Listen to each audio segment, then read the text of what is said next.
Hey everyone, it's Friday and we are back for another episode of the 6-5 podcast, episode 187. Patrick Moorhead. Can you believe that? 187 times on Friday, almost every Friday for the better part of the last, I don't know, what is that, like almost 4 years? We've shown up for what I will say is my favorite part of the week, and that's hanging out with you, bestie. Dan, I think everybody knows it's my part of the week too. I don't like to miss it. Even if I'm, coming in on an airplane and I have no sleep, we can do that. So anyway, but you'll complain about it because, of course, I will. Okay, that's just good. me. So yeah. No, I really appreciate that about you because what I like to do when I leave home is find someone that will complain to me because I don't get enough of that on a regular basis. So I aim to please, bestie.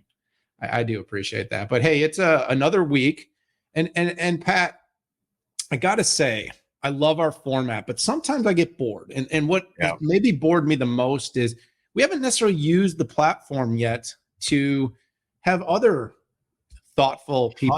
I mean, we have our on the roads, but Friday has always just been you and me, and there's something really special about that. But we're growing the 6-5. We're building new platforms. Some people have seen these amazing Connected with Diana Blast episodes that we've put out. And I think, and I don't know how you feel, but I think it's time that we start to introduce some of the emerging talent and contributors that are going to be part of the 6-5 here on Fridays. Maybe over the next few weeks, start letting the people see what's coming. No, I think that's a great idea. And, Dan, you and I like to think we're uber techie and we've got kind of hands-on.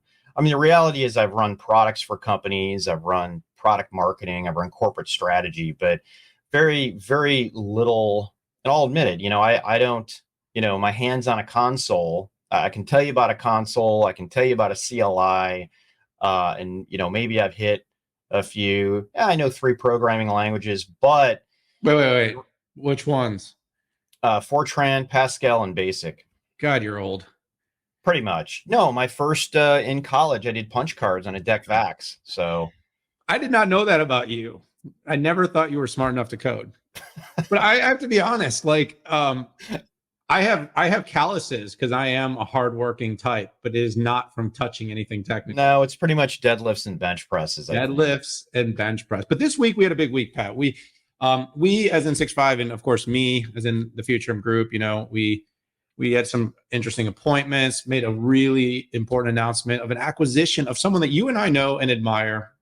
Keith Townsend of the CTO Advisor is now part of the Futurum group. But not only is he going to be part of the Futurum group, but because he's part of the Futurum group, he's immediately part of the 6-5 family. And as we expand the 6-5 family, I believe, and I think you share this belief, that Keith would be a tremendous add to some of the programming and some of the content that we're doing. And I was thinking, what better way to kick off our Friday show than bringing on a guest that's going to soon be a contributor to the 6-5. Keith, are you feeling the love this morning on the 6-5?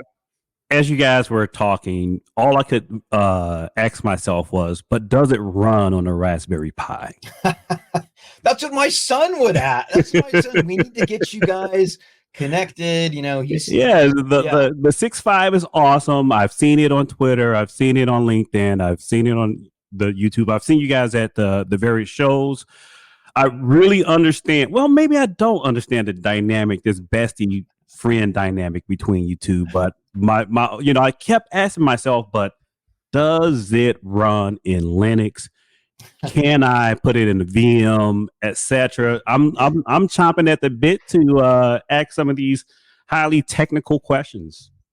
Yeah, and I got to tell you that's been something that the 6-5 hasn't dove into, and we just think that given our audience, I mean, they want to know the meat, right?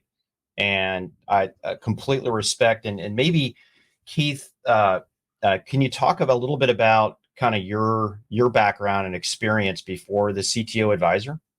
Yeah, so actually I do know a lot of Basic. I know a little bit of Fortran and Pascal because I'm that old now, unfortunately. But I've been IT even before the CTO Advisor for 3 decades. Companies such as Chicago Tribune, PwC, Lockheed Martin, ADV, Enterprise Architect, a lot of networking. Matter of fact, before the CTO advisor, my Twitter handle was Virtualized Geek, little known fact. Was that a VMware thing or a PwC thing? It was actually a VMware thing. When I first started blogging, all of my blogs were can you run a VM inside of a VM inside of a VM? Like how far down do the turtles go exactly? No, I love that. I gotta say, I'm already bored.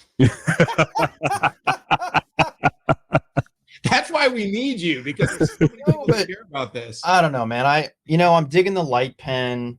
Keith, I don't know where you came up with that, but I'm like, man, I've seen that. I've been eclipsed, and I wish I would have thought of that myself. But like, what would I draw on there? Granimals, like a marketing architecture.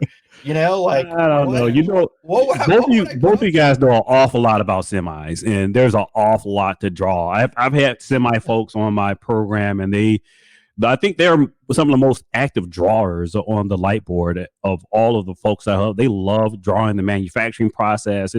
We can work something out.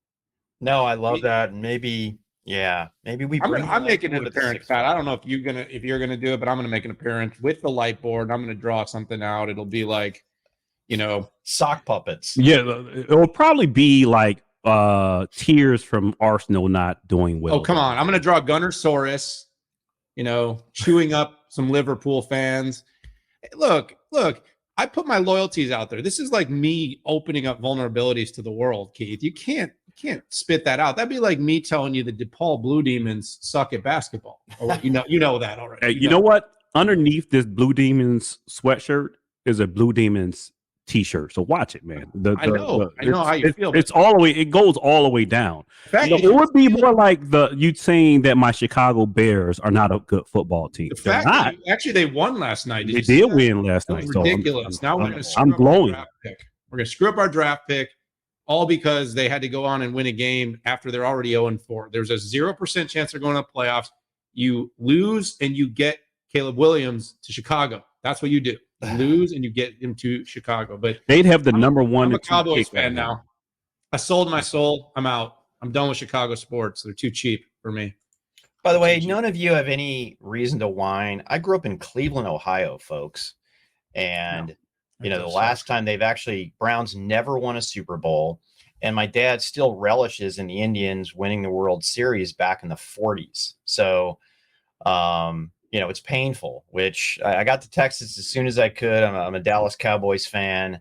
But, I still watch the Browns and I'm hoping that someday they might be able to do something, but I don't know. They've got Deshaun Watson, so we'll see. So I know we need to let Keith go. He's got some real work to do. And by the way, I appreciate that real work more now than a week ago. Not gonna lie. But we're excited to collaborate and have you bring your smarts to the 6.5 audience. And of course, selfishly, and Pat as an advisor to Futurum loves to see you helping grow the whole shebang. And so keep up all the great work. And Keith, thanks for joining us. And we couldn't be more thrilled to have you as part of the team. All right. See you guys post the VMware Broadcom merger. Yeah. No, sounds good. I'll see you before that for sure. Yes, you will. Pat, you might see me at VMware Explorer. No, it sounds good. All right, guys. All right, you left him. You left. I was worried. I'm like, is he guesting in? So yeah. Hey. Well, everybody, I hope you enjoyed getting to meet Keith. I'm telling you, good person, smart person, and definitely going to add something here on the 6.5. We're going to get more technical for that audience, of course. And we're going to bring the right people in to have those kinds of communications. But all right, we got to get back to it here. This is the first time you've seen the 6.5. You probably thought that might be normal. It wasn't, but it might be more normal into the future. We got a great show this week. Big news coming from a lot of different companies, a lot of events this week. Some I cared about more than others. There was a big spinoff, big announcement by Intel, but IBM came out with news. We had Dell Technologies Security Analyst event. HP had a big first-time event. Google announced a new phone. Pat will go into whether anyone should care. And then Eric Yuan made a very interesting entrance to Zoomtopia this year. I don't know if you saw the video, but We're going to also have to go fast today because Pat has a call at the top of the hour and I don't. So I was going to go as slow as possible just to make him uncomfortable. All right, Pat, let's jump in today. Just know this is for information and entertainment purposes only. While we are talking about publicly traded companies, please do not take anything we say as investment advice. Pat, Sandra Rivera is running off to become the CEO of NewCo. What's going on at Intel? That's right. So second spin for Intel Corporation. The first one was Mobileye, and the second one here is PSG. And PSG is the Programmable Systems Group or Programmable Solutions Group, which equates to FPGAs. And Dan, we've talked a lot on the 6.5 about FPGAs, really honing in on what Lattice has done. I think what Lattice has shown is that if you're a pure play, you can grow more than anybody else consistently in not just in the space, but even semiconductors for a company their size. They've outperformed, I think, everybody, maybe except Broadcom out there. But I love the, up and to the right charts that are 2 years in extension. And I just love that. So with this, not only does Intel get to, quote unquote, unlock shareholder value. And here's very basically what that means is that the sum of the parts at Intel don't equate to what Intel believes is a fair market cap number. Okay. And by spinning each unit out, it can be more easily compared. The thought is on Wall Street, it can move. It's more focused and can move quicker. So you saw the Intel stock pop. You saw the Lattice stock go down, right, at the same time. So this makes sense. From a focus standpoint, right, I think this enables Intel to focus on CPU, GPU, and NPU, okay? And then FPGAs for whatever the NewCo is. So very straightforward from Wall Street standpoint. This is about focus. Intel will retain most of the ownership of the company. I think, it does beg the question for AMD, which says, hey, we bought Xilinx for 3x billion. And what does that mean from a adding incremental value? If you look at the percentage of the size of those businesses, I do think that this doesn't negate, just because Intel spins out doesn't negate the benefit of Xilinx to AMD and its customer sets. But, we will have to see. And I'm looking forward to working with newly minted CEO Sandra Rivera. Sandra, you know where to find us. Absolutely, Pat. Look, you and I have been less than shy about touting the potential of FPGAs. And as we're moving to more of the hardened silicon, the FPGA has been a catalyst to getting to that. But it's also, been the whole continuum from the large scale that you see often from Intel and from AMD with Xilinx. And, we've been very positive about the likes of Lattice Semiconductor and what they're doing in the small and mid-range. But what we do know is this space is hot. For Intel, though, this is, I think, a big Wall Street move. Why is it a big Wall Street move? Well, first of all, its Mobileye spinoff has proven to be very successful for adding shareholder value.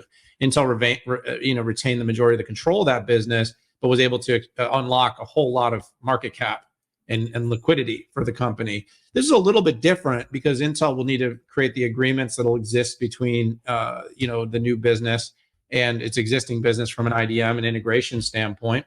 But from a ability to put focus, unlock market potential, and really create and unlock that shareholder value, you've seen, Pat, I mean, what stock in the semis has performed better than, besides NVIDIA?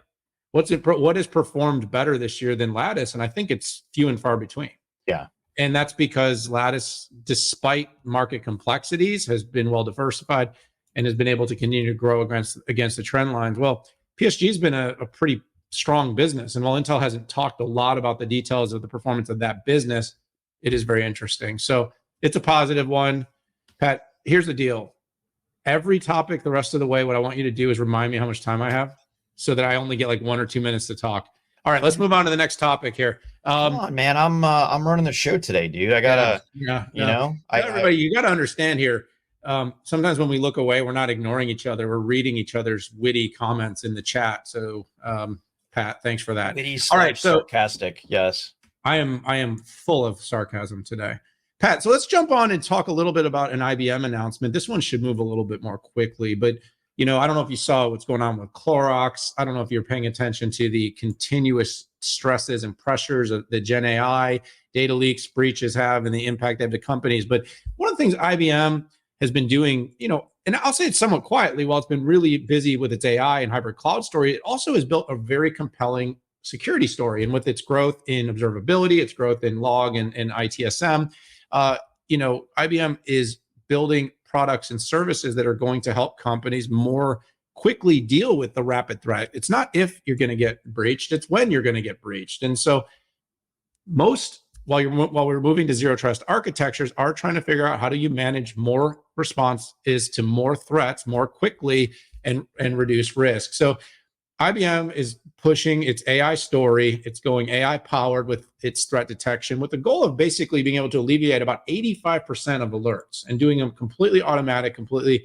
with AI, 24/7 monitoring, and basically being able to layer this on top of the existing tools that companies are using. Pat, to me, it's a pretty straightforward play. It's a show of force around AI being used for a very practical application. It's focusing on one of the surfaces that companies aren't thinking as much about right now with AI. Companies are all about how do we get more productive? How do we push forward the AI for generative and efficiencies? But keeping your data safe is going to be one of the wars that we're going to have to wage for enterprises to maintain their shareholder value. And the last thought on that is, if you actually recall, last week we talked about IBM taking on legal and ethical responsibilities with its partners and its generative platforms.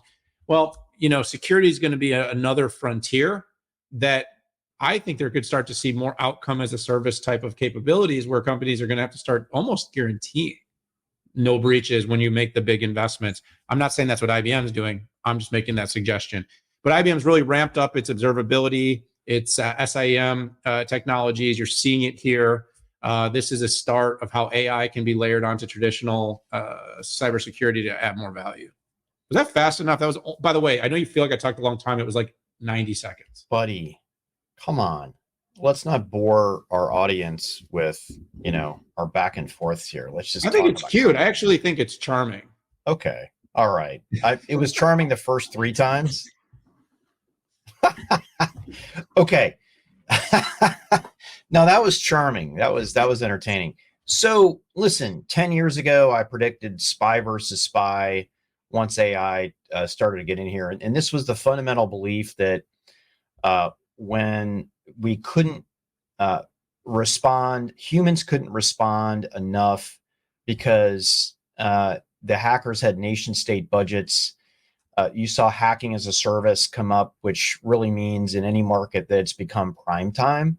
And here we are, right? IBM is taking advantage of this spy versus spy, right? They're the spy on the good side that not only says, I can not only tell you with a higher degree of certainty when there's something that's wrong, but I can also remediate it pretty quickly. Now, over time, each side is going to get smarter. Generative AI has become a boon for hackers, and it will become a boom for the defenders.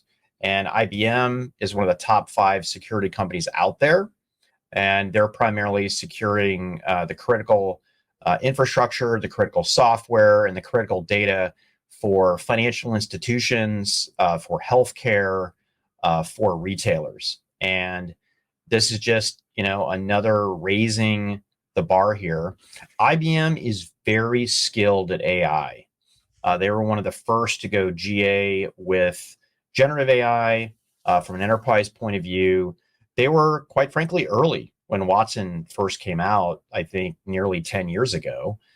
They were probably too early, and they didn't have machine learning, and they were using analytics. But IBM is a force, and you need to check them out if you want to protect anything that's critical. Right on. Hey, Pat, you and I spent the morning yesterday watching Mr. Michael Dell, Mr. Jeff Clark, and the leadership team at Dell for the first time in several years go to New York City and tell their story to the investors. What happened there? Yeah, so I think I tuned in for, I don't know, 3 hours. And it's funny, the first thing that dawned on me was, wow, founder-led companies are just different. Michael got up there, and with him, like folks like Larry Ellison bring to the table, Jensen Huang, there's just a this is my company, I founded it, and there are still elements of me, big elements in the culture. And it was a very fact-based, it was interesting. This was not about sexy. This was about black and white. Here's what we do well, and here's our focus. It should be no surprise that generative AI is the big focus. It's not only a TAM expander, but it's a market that Dell is doing very well in. And it's a lot of it's due from infrastructure. The other reason is because they've got some rock star salespeople, this gigantic go-to-market engine, and this services group that I'm glad to see them as the top 4 elements of the go forward strategy here. You and I have both spent a lot of time with the Dell Services Group. Have had them on the 6.5. We've written white papers about them, but it's great to see them as a first order citizen on the table mat, on the placemat. The final thing is supply chain. Who is one of the top companies to be able to supply people during the P period, which I'm not going to say so we don't get flagged? It was Dell, right? A lot of CEOs are getting up there saying, "Oh, we can't hit it because we can't meet demand because we can't, our supply chain." Dell, pretty much for the most part, could deliver every single time. Now, constructive criticism, I do wish there was, they have their one strategy slide, one slide for the overall strategy. It's a little bit dry. I wish they could have put their growth areas on there, which, by the way, is more than generative AI. Michael did a good job of really talking about what his customers are looking for, elements of multi-cloud. This is one I need to go back and read the transcript. It was very rich. They had some really good questions from the investment community related to, hey, why are you going to win in this generative AI thing? Isn't that going to be a public cloud thing, right? And they talked about, it's funny, me, the squeaky wheel. Hey, 75% of the data is still on-prem 14 years after the public cloud. They didn't use those words, but that was the essence of it. So something that I'll be tracking here is where will the bets be made? On-prem, public cloud, it's going to be both. But I don't think there's going to be this huge swing to the public cloud. I just don't. They did quote some other firm that I've never heard of, some number that, Oh, you mean firms that like get numbers from other companies and then sell it back to them? Yeah. Those firms? Yeah, okay. It's really an impressive business model. Someday I'll be there. I go over to Dunkin', I get a bunch of coffee, then I stand in front of Starbucks and I sell it to people. 5 times as much. I love that. I like that. I've got swagger. Hey, look, first of all, I love your sentiment about Michael. I do agree with you. As founder-led companies ourselves, I do think there's just something different. And we aren't even in the same stratosphere as Michael, so please don't mistake anything I was saying. But the passion is always so evident when you have someone like that. And Michael's ability to talk about sort of how he's done it over 4 decades. Effectively, he's recreated the business like 6-8 different times. He's done it through inorganic, through organic, through biz product development, through new partnerships. And the AI era is absolutely going to force the company to do it again. But one of the things I would say is it's kind of easy right now, if you're an outsider, to look at Dell, look at its margins, look at the challenges of the PC industry, and maybe suggest that its future is going to be complex. That's a nice way of saying people that might doubt. But everywhere along the way, when the company first entered infrastructure, no one believed it. When the EMC deal got done, everyone thought, look at all the debt, look at how complex, how hard that's going to make it for the business. Added VMware, spun off VMware. This is, first of all, someone that has, amazing financial acumen and strategy. And second of all, someone that has seen the trends and been able to capitalize. You're talking about $102 billion in sales. $102 billion, Pat. Most large companies, large enterprises don't make that sales. And by the way, some of the companies that we tout and clamor don't do that revenue. Yeah. They're not even in that same stratosphere. Now, there is a lot of seasonality in that business with things like PCs, and that does create complexity, but he has diversified the business in a way. But I do believe that what you said, probably the most important thing that I got out of that meeting is, look, everything's not going to the public cloud. We've said this a million times here. We're going to say it a million more times here. Data is not all moving to the public cloud. There's going to be edge. There's going to be on-device data. There's going to be data center, premises data. And then there's going to be, of course, that public cloud data. And all of that needs to be able to be levered for insights, analytics, tools, applications. And Dell has products to support that whole continuum. Look at all the number ones and categories that Dell still runs, all the new and cool storage and data companies out there that are rising. And of course, Dell's paying attention to them, but they're not even making a dent in Dell's storage business right now. That's just a for instance. Excited to see how they put it all together. That's what Dell's value prop is going to be, putting it all together, helping the companies navigate the complexities of AI and Gen AI. I think they'll do it. Of course, competition will rise, but the market will grow and the demand for tech will grow. And every generation of this, Michael's been there, and so is Dell. So I expect that to continue. It's hard to not feel positive about where that's headed. Boy, did Jeff just seem jazzed? I mean, Jeff is always high energy, but yes. Jeff, I think, has entered a new place. I mean, guy's been there for 37 years. And he only looks like 50. No, I know. He's like 12. And by the way, everybody else is in suits, and he's in a blue T-shirt with AI on it with cowboy boots. I just love that. That's like, my wife calls this my security blanket. T-shirt's a security blanket. I wear a vest. It's like 100 degrees here. I'm still wearing a vest. I don't care. That. All right, let's move on. Let's talk HP Imagine. Let's go from one company that makes PCs to another company that makes PCs, Pat. PCs and more. Yep. So I wasn't able to attend the Imagine event. We had a senior analyst and vice president of modern work from Moor Insights Strategy, Melody Brew, but I tuned in to the big show, and they really brought it. First off, they're going to have an annual event that's just theirs, and I think that is great. The company has been very inconsistent over the past few years, and I know that we all weren't able to go to events, but I really felt like they pulled back, and it's great to see the company back in there.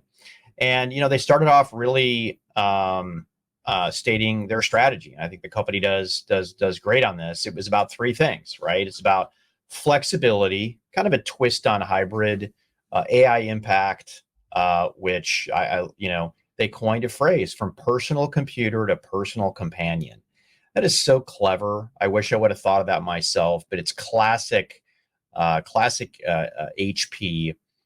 They validated and verified the benefits of doing generative AI on the device itself. I love this. This ties with Qualcomm is doing, Intel is doing, even Dell talked about it yesterday as well. And the third thing is trust, which it was interesting. Typically, HP Inc. was guns a-blazing, leading with the word sustainability.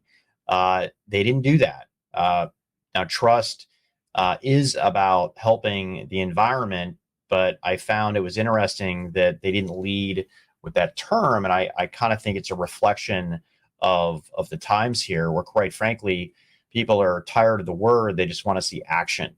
And it has become very politically charged. Alex got on stage, talked about, the new HP AI Studio and the AI workstation solution stack. I need to do a double click on that, to be honest, on what it is. I like the words that they used. in terms of solutions. And I like that they came first out of people who developers, right? That would show up, like my son Pico, who's doing generative AI, targeting folks like him. And I'm going to end with a very, very interesting movable all-in-one. Ironically, it reminds me of a product that the team that I worked on that we did in 1998. That was the first flat screen desktop that you would carry around from room to room. It had no batteries, but it had a big cord that it would snake inside of the unit, but you would carry it around. And by the way, that's not detracting from what I said yesterday. It's more of just admiration that we had a good idea 25 years too early. So ton of stuff with poly integration, new services that they brought out with, and finally a lot of new, very compelling print and print as a service. That was my topic, but good job. Thank you. I didn't say anything about it. No, literally, that was my topic. Okay. This was me. So you were so passionate though, Pat. I just wanted to let you roll with it. Look, I had the chance to tune into pieces of it. We did have two of our analysts there covering it, and so I do look forward to getting more details from the people on the ground.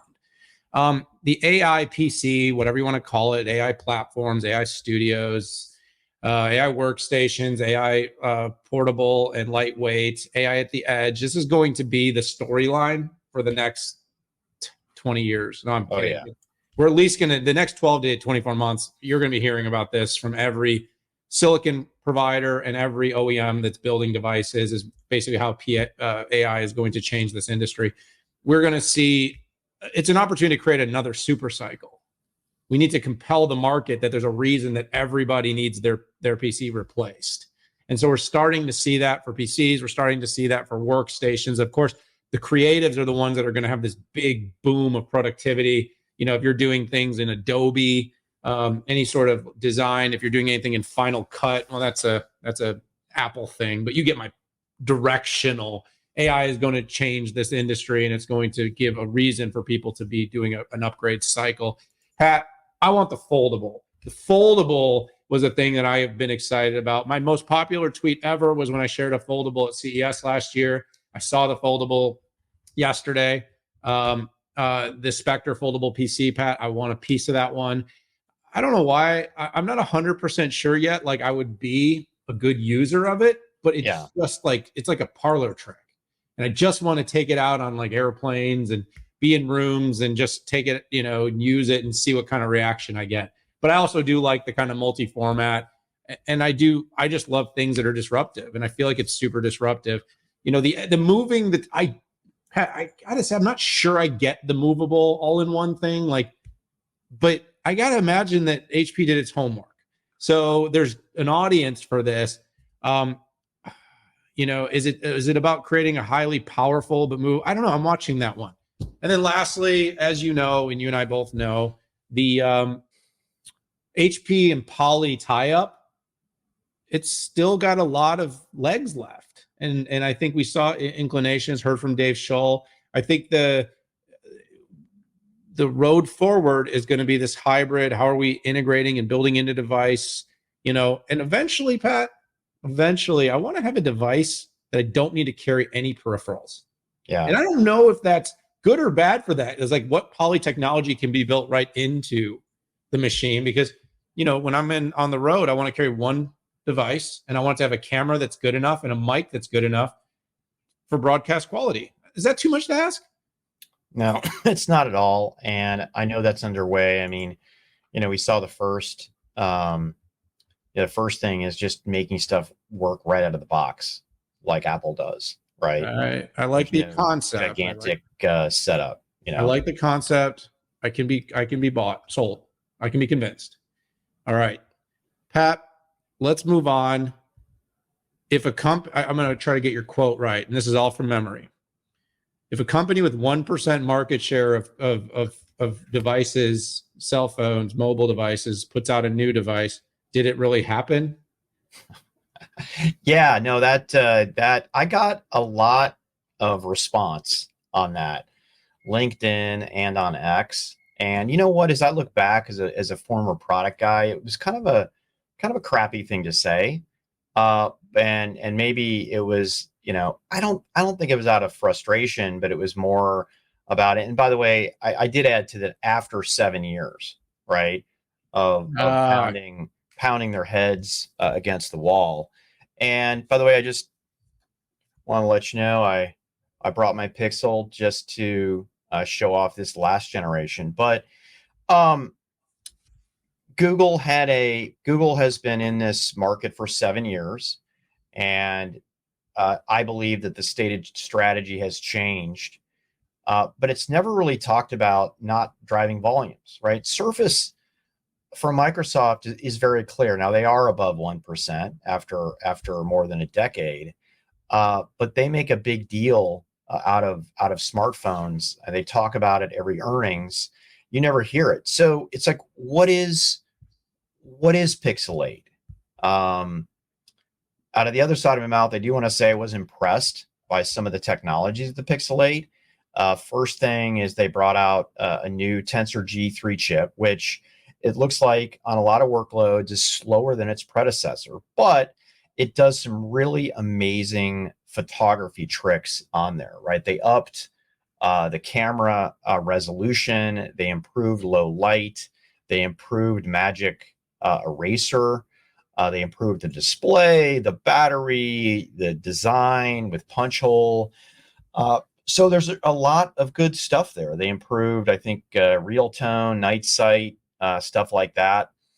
They also added Bard. Now, Bard is not integrated, is not being it's being driven very quickly out of the cloud, and it's not being done on the device itself. But with this new chip, the G3, with some oversized, it's either oversized AI or oversized ISP versus, let's say, what Qualcomm might bring to the table. I'm interested to see what they do with this. Now, I don't crap talk to get people to reach out to me, but the head of enterprise mobility at Google did reach out. Jesse Vicino, I hope, Jesse, I said your name correctly. And, we had a dialogue. Jesse used to work at Samsung, and I've been researching them for 12 years to kind of have this discussion.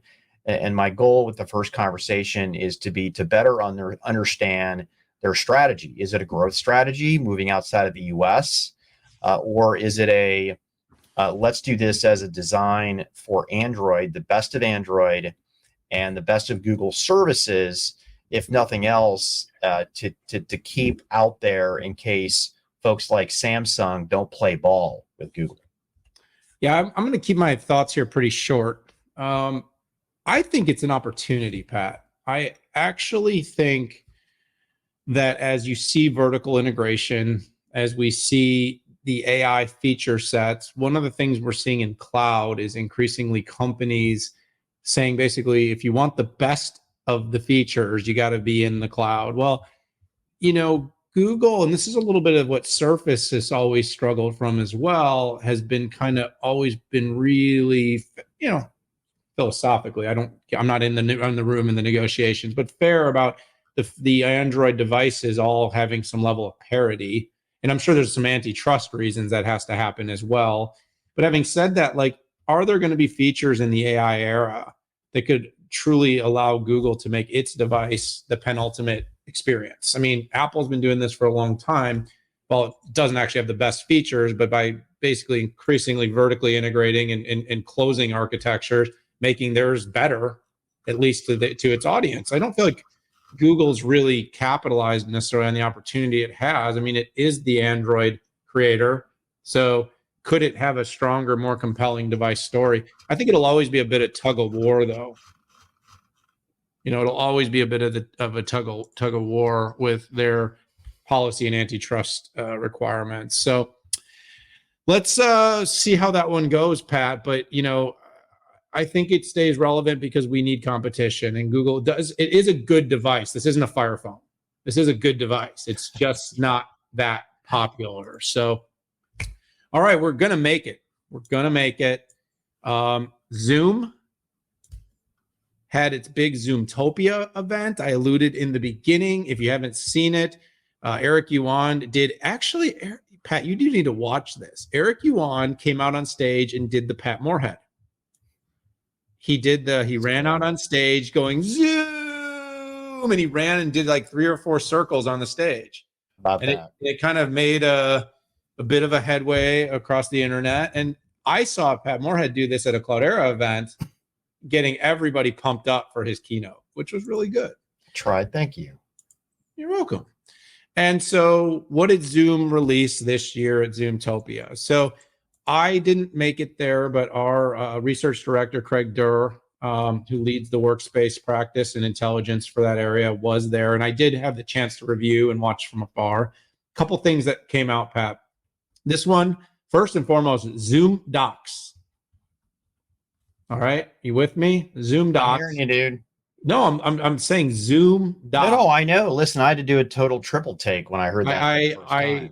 Okay, I'm going to be candid. You know, Zoom wants to get into productivity now. I am both excited to see it and try it. From what I saw in the demo, it looks very cool, but my hair is falling out trying to figure out, is there a market for another productivity suite?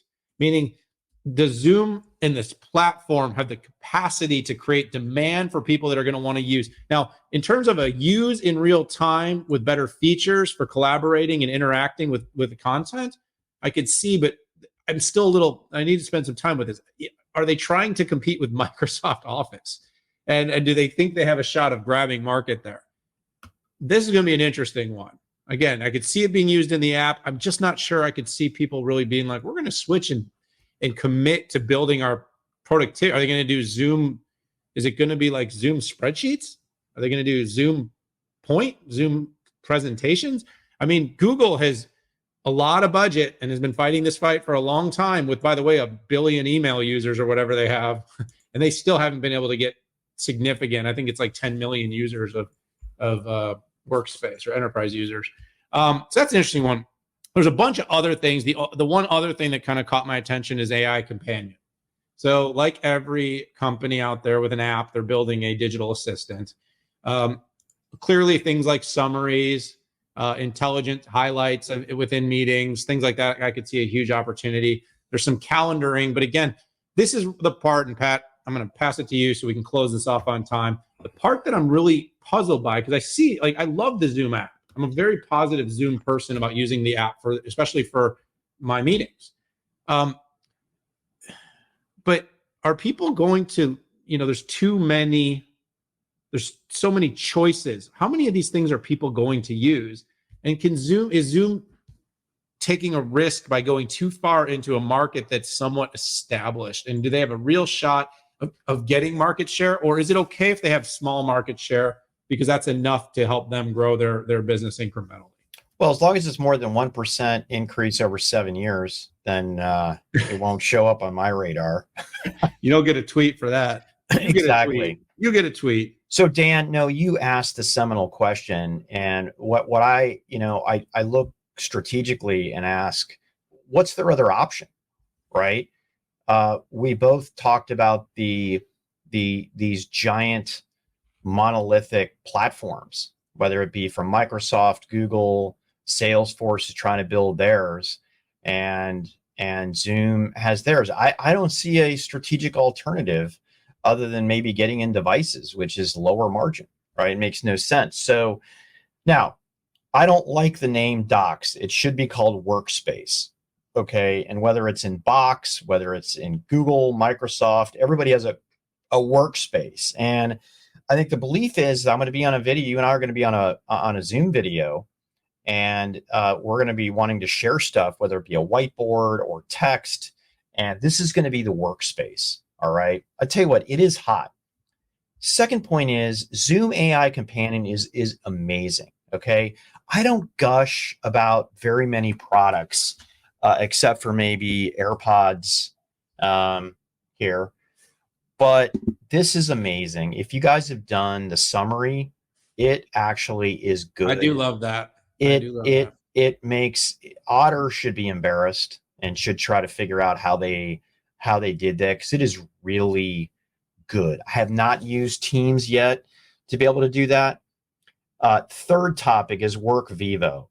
I said at the very beginning of the P, again, can't say it because we get, I don't know. I think you get dinged on our web traffic. But I said, listen, we're going to go back to work. We're going to go back to work because the tools aren't ready. And part of this is to keep employees in the game, keep them focused in. And they bought a company called Workvivo, which by the way, is very, very similar to Microsoft's brand for what they're trying to do with the same thing called Viva. So I can't quite figure that one out, but they're going all in, man, on the platform. I do think they have a choice. I do think they potentially have a play with Workvivo, but they need to be able to tap into the Microsoft graph, and that's kind of a TBD there. So I'm going to be watching this. Same reaction with Docs that you have. I don't like the name. It's more of a workspace than a Docs. Yeah, and I think the question is, how does it evolve? So look, buddy, we did it. I know we were under the crunch, but a great show. It was a lot of fun. Thanks to Keith for helping us buck the trend. Yeah, a lot of ground to cover every single week. Nobody ever knows the topics that get cut, by the way, but there are some topics that get cut every week. Sometimes Pat sends it to me and I send it back and I say, who cares? But we try to pick the best ones. We try to make it fun. And hopefully every week, this is something you want to tune into either live or on demand. So hit that subscribe button. Join us for all the episodes of the 6-5. The 6-5 is growing. What you're seeing here is just the beginning. It's empire building time, buddy. Oh, but gosh. This week, for this show, for Patrick Moorhead, myself, we got to say goodbye. We'll miss you, but we'll see you soon.